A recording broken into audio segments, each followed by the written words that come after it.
President Obama will meet with congressional leaders on Friday to talk about ways to avoid the fallout of the $85 billion in spending cuts. Those cuts are mandated as part of the federal sequester designed to reduce the deficit. But one local congressman has an idea on how to make the cuts that he says are coming less painful. Local 5's Chris Schuler joins us live in the studio now. Aaron and Tom, Congressman Ribble thinks the sequester will indeed happen on Friday, but he has a plan to empower federal agency managers so they can decide what programs need to be cut.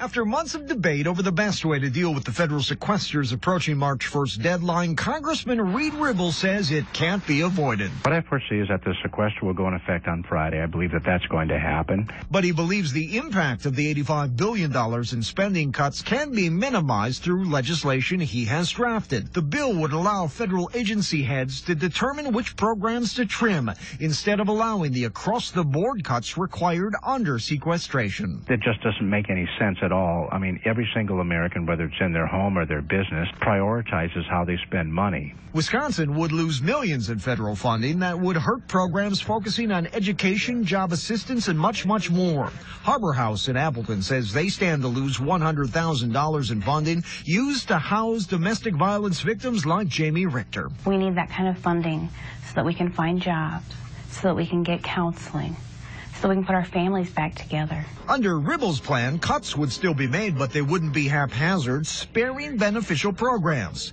He predicts the House will vote on a continuing resolution early next week, which includes his provisions, funding the government through the end of the current fiscal year. We're going to pass it next week so we can remove the uncertainty, take away the threat of a government shutdown, and provide agency departments flexibility. And we hope the Senate will act on it.